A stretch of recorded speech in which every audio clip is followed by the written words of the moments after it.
Magandang araw po sa inyo. Ako po si Celso, taga-Barangay San Bernabe, sa bahagi ng Quezon. Matagal ko na pong gustong ibahagi sa inyo ang kwentong ito kasi hanggang ngayon, kahit 4 na taon na ang lumipas, hindi pa rin ito nabubura sa isip ko. Totoong nangyari to at ako mismo ang nakasaksi sa ilan sa mga bahagi ng pangyayaring yon. Ang kwento ni Athena, ang babaeng binuntis ng isang nilalang na hindi tao. Taong 1984, panahong simple pa ang buhay sa aming baryo. Lahat magkakakilala, halos bawat kanto may taniman ng nyog. At sa gabi, tanging kuliglig at alon ng hangin sa palayan ang maririnig. Doon ako lumaki kasama ang 3 kong matalik na kaibigan, sina Athena, Mildred at Carlo. Si Athena ang pinakamatanda sa amin, 21 noon. Maputi, maamo ang muka at kahit simpleng dalaga lang, maraming nagkakagusto. Si Mildred naman, tahimik pero matapang. Siya yung tipo ng kaibigang hindi takot makipagsabayan kahit kanino. Si Carlo, pinsan ni Athena. Siya yung laging kasama ko sa paghuhuli ng isda sa sapa o kaya pagputol ng kawayan sa gilid ng gubat. Ako naman si Celso, ordinaryong binata lang, anak ng magsasaka. Noong una normal ang lahat, pero isang araw napansin namin ni Carlo na si Athena madalas nang lumabas mag-isa. Minsan daw gabi na nasa may balitian pa rin, yung parte ng baryo kung saan may lumang punong balite at halos walang dumadaan kapag malalim na ang gabi. Athena, bakit gabi ka na umuwi? Tanong ko minsang nakasalubong ko siya sa may kalsada. Ngunit ngumiti lang siya. May kinakausap lang ako, Celso, kaibigan ko. Kaibigan? Sino? Tanong ko. Basta hindi mo siya kilala. Sagot niya sabay iwas ng tingin. Tahimik na lang ako noon pero sa loob ko parang may kakaiba. Hindi normal sa kanya ang ganon. Dati takot nga yan lumabas pag nagdidilima. Pero ngayon parang hindi na siya natatakot kahit mag-isa. Pagkaraan ng ilang linggo, si Mildred ang unang nakapansin ng pagbabago sa kanya. Celso, napansin mo bang pumapayat si Athena?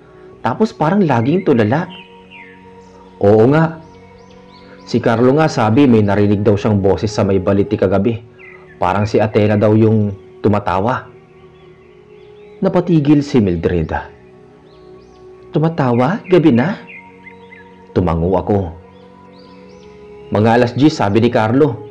May kausap daw siya doon na lalaki. Pero nung nilapitan niya wala siyang nakita. Napalunok si Mildred. Halatang kinilabutan. Baka naman sinasabing lalaki hindi naman tao yun. Hindi ko sinagot yun kasi sa baryo namin marami ng kwentong umiikot tungkol sa mga engkanto sa may balite. May nawawala daw na bata noon tapos kinabukasan natagpuan lang sa ilalim ng puno. Buhay pero tulala.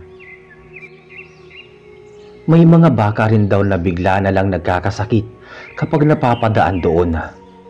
Pero dahil sanay na ang mga taga-baryo, naging normal na lang yung mga takot sa mga kwentong ganon. Isang gabi ng Sabado, napagpasyahan naming puntahan si Athena. Nasa bahay lang siya noon, nakaupo sa balkonahe, nakatingin sa buwan. Tahimik ang paligid, tanging huni ng tuko at hangin lang ang maririnig. Athena? Tawag ni Mildred. Napalingon siya pero may kakaibang lamlam sa mga mata niya. Para bang malalim ang iniisip. Oh, nandito kayo. Sabi niya, bahagyang nakangiti. Gabi na bakit hindi ka pa natutulog? Tanong ni Carlo. Hindi ako makatulog Ang ganda kasi ng buwan. Nagkatingin ang kaming tatlo. Hindi naman kami sanay na ganito siya katahimik. Dati yung bungis-ngis na Athena, pero ngayon parang laging malayo ang tingin.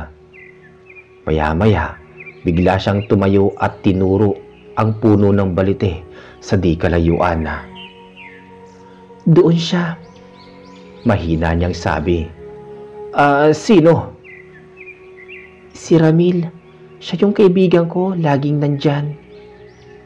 Napakunot noo si Carlo. Sino bang Ramil? Hindi na siya sumagot. Pumasok na lang siya sa bahay at sinara ang pinto. Naiwan kaming tatlo sa labas, nagkakatinginan. Carlo, naririnig mo ba yung pangalan ni Ramil dati? Hindi Wala namang ganong tao dito sa San Bernabe. Kinabukasan nagulat ang buong baryo. Si Athena biglang nagsuka ng dugo sa harap ng bahay nila. Tinagbo siya ng nanay niya sa albularyo. Pagbalik nila, namumutla si Aling Rosa, nanay ni Athena. Ano raw ang sabi? Tanong ni Mildred. May bumisita raw sa kanya, hindi tao. Sabi ng albularyo, nakipagsiping daw si Athena sa engkanto. Napahawak ako sa ulo ko. Hindi ko alam kung maniniwala ako o hindi. Pero nung nakita ko si Athena kinagabihan, halos hindi ko na siya makilala. Mabutla, may itim sa ilalim ng mata, at ang tiyan, unti-unti nang bumubukol. Athena, bakit hindi mo sinasabi sa amin kung ano talagang nagaganap? Tanong ko. Tahimik lang siya. Ilang sandali bago siya sumagot. Celso, hindi ko sinasadya. Akala ko tao siya. Ang bait niya pero isang gabi dinala niya ako sa ilalim ng puno. Pagdilat ko iba na ang paligid. Ang liwanag pero walang araw. At ang mga tao hindi naglalakad. Parang lumulutang tapos huminto siya. Nanginginig ang boses. Hindi ko na alam kung anong nangyari pagkatapos noon. Hindi ko na rin siya pinilit magsalita, pero mula noon, nagsimula na ang mga kakaibang pangyayari sa baryo namin. Tuwing gabi may maririnig na yapak sa bubong ng bahay ni Athena. Minsan parang may humahaplos sa mga pader o may aninong dumaraan sa likod ng bintana. Celso, tulungan mo ko. Naririnig ko na naman yung iyak ni Athena. Tawag ni Mildred isang gabi habang kumakatok sa bahay ko. Agad akong sumama sa kanya. Pagdating namin, si Athena nakaupo sa sahig, yakap-yakap ang tiyan at umiiyak. Umalis siya, Mildred. Si Ramil, hindi ko siya mapigilan. Sigaw niya. Biglang lumamig ang paligid. Naramdaman kong may dumaan na malamig na hangin sa pagitan namin.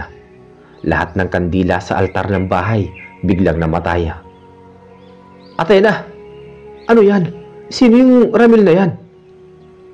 Hindi niyo siya makikita, pero nandito siya. Pagkasabi niya nun, may maririnig kaming malakas na kalabog sa labas. Parang may bumagsak. Pagbukas namin ng pinto, wala namang tao, pero ang mga dahon ng balite parang umiikot sa hangin kahit walang ihip. Pagkatapos nun, nagpasya si Aling Rosa na ipaalbularyo ulit si Athena. Dinala siya kay Mang Emong, ang pinakamatandang manggagamot sa baryo. Ayon kay Mang Emong, hindi ordinaryo ang kaso ni Athena. Hindi ito basta sumpa o sakit. May kasunduan siyang hindi niya alam. Ang engkanto, kapag pinili ka, hindi ka na basta makakatakas. Pinainom niya si Athena ng tapal na galing sa ugat ng dapdap at binigyan ng pulseras na gawa sa pulang sinulid. Pero kahit ganon, tuloy pa rin ang mga kakaibang pangyayari. Pagkalipas ng ilang buwan, lumaki ng husto ang tiyan ni Athena. Pero kakaiba, hindi normal na bilog kundi parang may gumagalaw sa loob na hindi tao. Minsan nakikita naming parang kumikilos ang tiyan niya kahit wala pang 7 buwan. Mildred, hindi normal yan. Parang may buhay na kakaiba sa loob niya. Tumango siya, halatang takot. Celso, kailangan nating gawin ang sinasabi ni Mang Emong. Kailangan nating harapin ang engkanto bago manganak si Athena.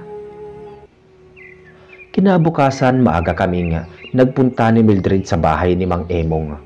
Tahimik ang baryo ng umagang yun, pero ramdam ko sa hangin yung bigat ng gabi kagabi. Parang may kung anong nakamasid sa amin habang naglalakad kami sa daan papunta sa bahay ng albularyo. Pagdating namin, nag-alay ng insenso si Mang Emong sa harap ng kanyang maliit na altara. May mga dahon ng anahaw, mga tuyong bulaklak at bote ng langis. Mang Emong, lumalala na po si Athena. Hindi na siya makatulog. Lagi niyang sinasabi na bumabalik si Ramil. Tumingin si Mang Emong sa amin. Mabigat ang mga mata. Ramil, yan ba ang pangalan ng engkantong nakabuntis sa kanya?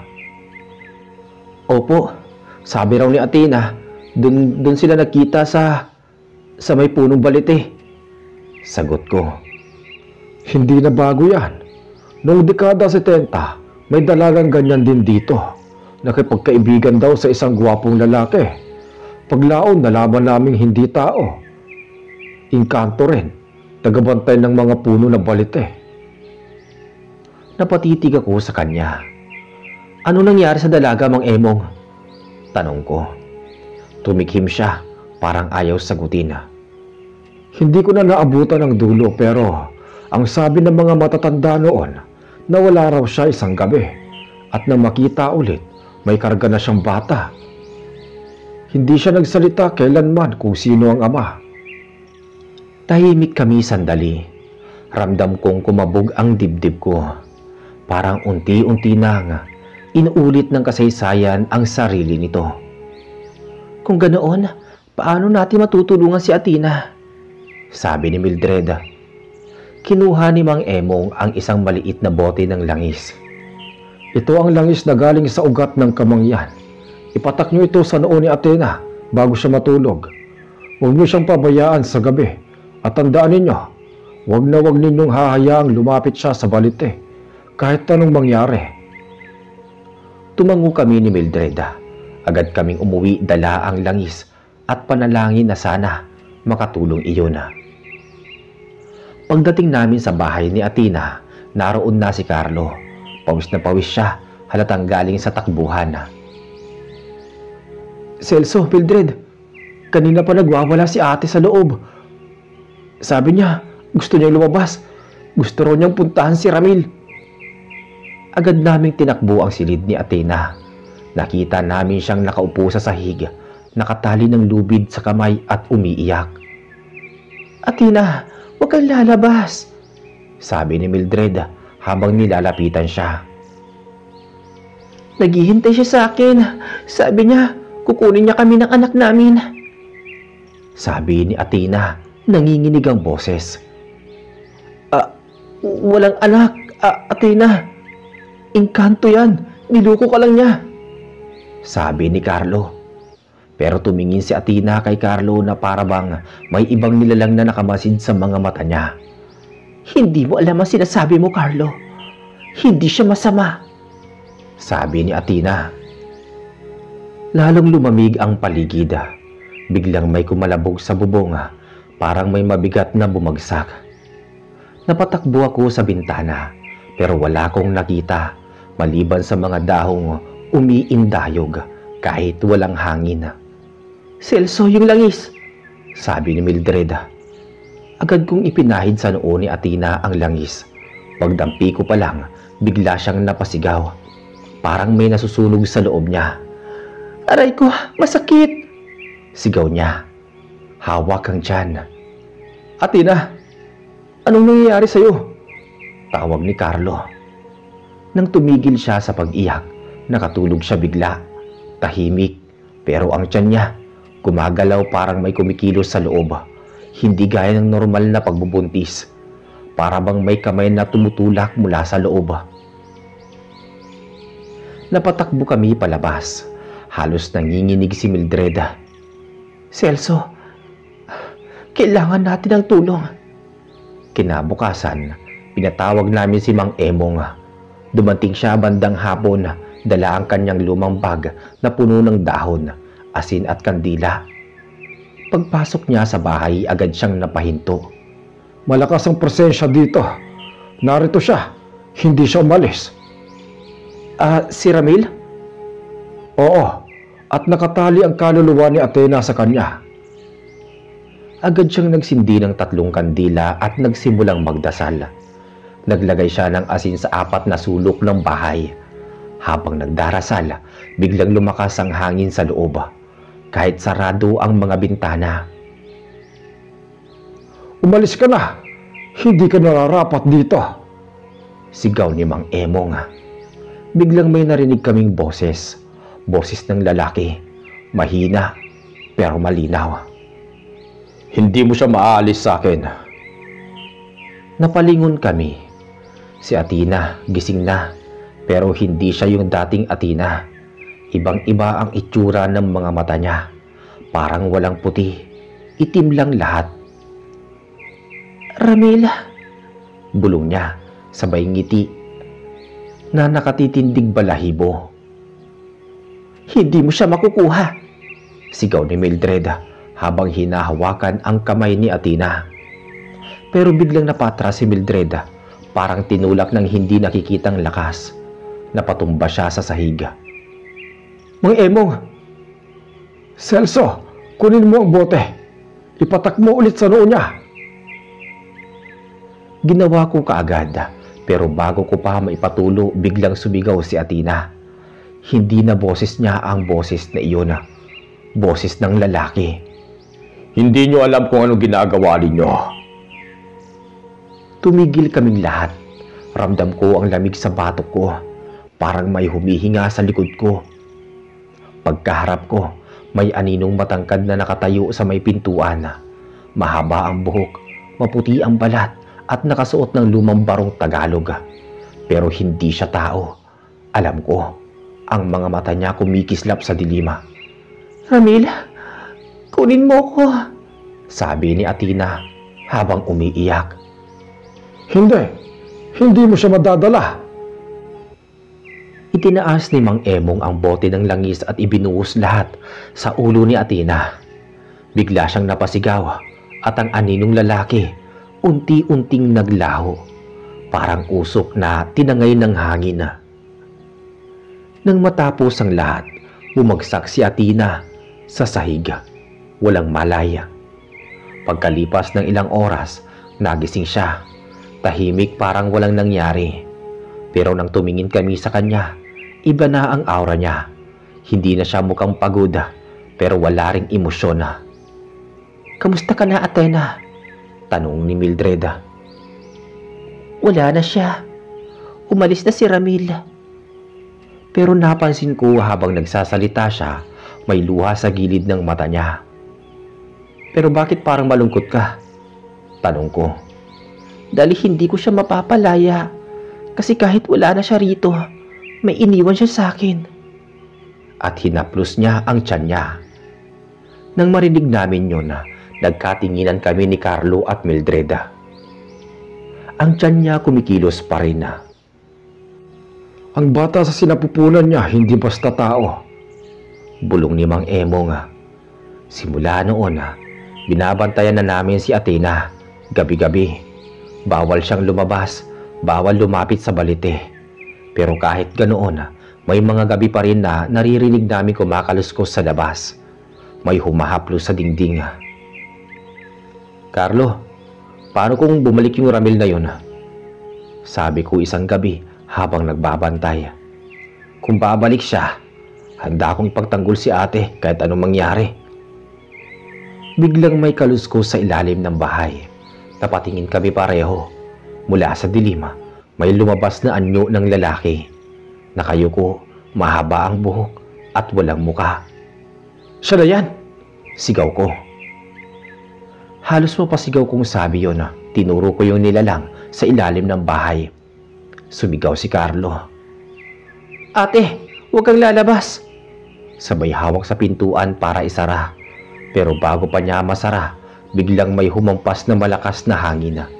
Parang may puwersang tumulak mula sa labas. Bumukas ulit yung pinto at sa gilid ng liwanag ng gasera, nakita namin yung lalaking anyo. Matangkad, maputla, mahaba ang buhok at wala ngang muka. Parang tinabunan ng anino ang buong ulo. Athena, halika na. Malalim at malamig na tinig. Ramila, bakit bumalik ka? Tanong naman ni Athena. Dahil hindi pa tapos ang kasunduan natin, kukunin ko na kayo. Athena, huwag kang lalapit, sabi naman ni Mildred. Pero parang wala si Athena sa kanyang sarili. Dahan-dahan siyang tumayo at kahit hinahawakan siya ni Carlo sa may braso, parang may puwersang humihila sa kanya. Carlo, hawakan mo siya, sigaw ko. Hawak ko na, pero parang may tumutulak sa akin, sabi ni Carlo. Nakikita kong nanginginig ang mga braso ni Carlo. Halos mapunit na ang manggas niya sa lakas ng pagkakahawak kay Athena. Ramela, sigaw ni Mang Emong na biglang sumulpot sa may likod. Hindi mo siya maaaring dalhin. Walang karapatan ang tulad mo sa kaluluwa ng tao. Tumingin yung nilalang sa kanya. Kahit wala itong muka, naramdaman naming lahat na nakatingin itong diretso sa amin, sa mismong kaluluwa namin. Tanda, huwag mong pakialaman ang hindi mo naiintindihan. Kumalabog ulit ang paligid. Natigilan ang mga manok sa labas. Tumilapon ang mga gamit at ang mga kandila. Sabay-sabay namatay. Celso, ang gasera! Sigaw ni Mildred. Kinuha ko kaagad at pinailawan muli. Sa sandaling umilaw ulit ang paligid, wala na yung anino sa ilalim ng bahay. Pero si Athena, nawawala. Tangna, nasan si ate? Sigaw ni Carlo, halos maiyak sa galit. Tumakbo kami palabas. Sinundan yung bakas ng yapak sa putik. Humantong yung mga bakas sa may punong balite sa dulo ng baryo. Pagdating namin doon, nakita namin siya, si Athena, nakatayo sa harap ng puno. Yakap ang tiyan niya na umiiyak. Athena, tawag ko.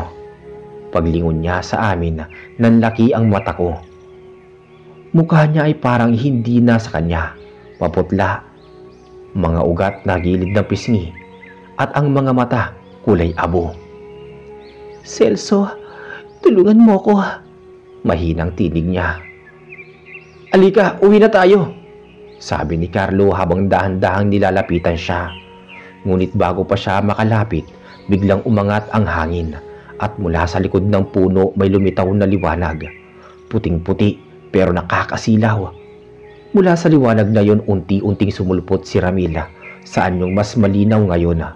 Gwapo, makisig, pero ang mga mata malamlam at malamig. Hindi mo siya madadala, Ramila. Sa ngalan ng may kapal, lumayas ka! Sigaw ni Mang Emong, hawak ang bote ng langis at isang krus. Ngumiti lang si Ramila. Hindi mo ko kayang paalisin, matanda. Ang sinapupunan niya ay dugo ko na. Ang bata sa loob niya, kalahati ng lahi namin. Nang marinig ko yun, parang natuyuan ako ng dugo. Si Athena tuloy-tuloy lang ang pag-iyak. Hindi ko siya gustong saktan. Minahal ko siya. Pero kailangan niya bumalik sa lugar namin para mabuhay ang anak namin. Hindi siya sasama! Sigaw ni Carlo sabay hagis ng asin sa hangin. Sumigaw si Ramil parang nasusunog ang balat. Nagdidilim at naglalaho ang liwanag sa paligid. Hindi niyo alam ang pinapasok ninyo, sabi niya. Biglang umuga ang lupa sa paligid ng balite. Narinig namin ang mga sanga, parang naglalakad, gumagalaw, lumalapit sa amin. Mang Emong, ano to? Kailangan nating tapusin to ngayon. Celso, ilapit mo si Athena dito. Dali-dali kong nilapitan si Athena. Halos wala na siyang malay. Ilagay mo tong tali sa pulso niya.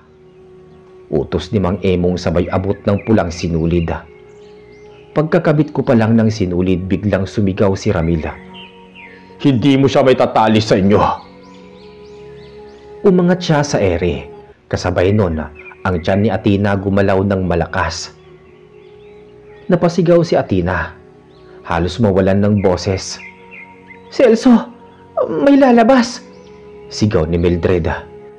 Tumingin ako at doon ko nakita ang hindi ko malilimutan habang buhay. Sa ilalim ng buwan sa gitna ng balite, bumuka ang tiyan ni Athena. Hindi ko maintindihan kung papaano parang may kamay na lumabas mula sa loob.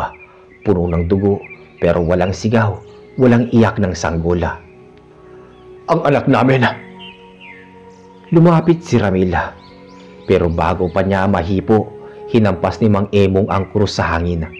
Sa liwanag ng Diyos, bumalik ka sa iyong pinagmulan. Sumabog ang liwanag.